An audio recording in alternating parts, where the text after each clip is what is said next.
Dahil sa high tide, baha sa lahat ng barangay ng Makabebe sa Pampanga. Sa kabila niyan, pinili ng maraming residente na huwag nang lumikas. Nakatutok doon live si Nico Wak. Nico.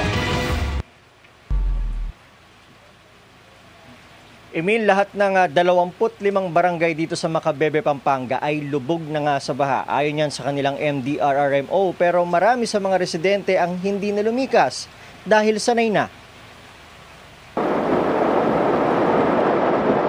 Maghapong nakaranas ng sama ng panahon ang malaking bahagi ng Pampanga. Dito sa Barangay Santa Maria sa bayan ng Minalin, lubog na ang kalsada. Maging ang elementary school ng Santa Maria, binaha na rin. Ang Barangay San Isidro, hanggang tuhod na rin ang tubig. May ilang bahay nga na pinasok na rin. Pagdating sa Makabebe, mas malala ang baha. Mas lumakas na rin ang ulan bandang alas 5:30 ng hapon. Dito sa Barangay Takasan, nakabangka ng ilang residente. Pinasok na rin ang tubig ang ilang bahay.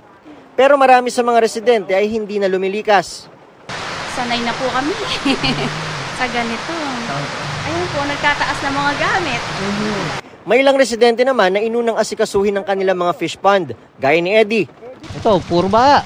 Malalim na yung tubig. Yung mga fish pond na lang ang nilalambatan. Nilalambatan kasi?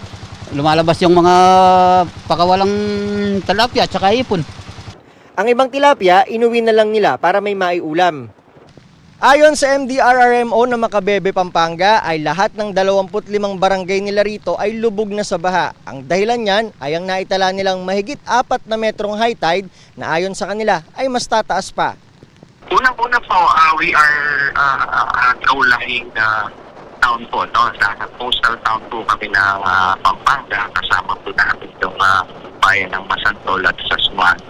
So, kami po ang pagsakan ng tube from the Pampanga River Basin using the Pampanga River as the main drainage papuntang dagat. Sanay na raw ang mga taga rito kaya hindi na lumilikas ang iba. 71 individual lang ang lumikas sa kanila sa ngayon, pero handa raw ang LGU sakaling may kailangang ilikas.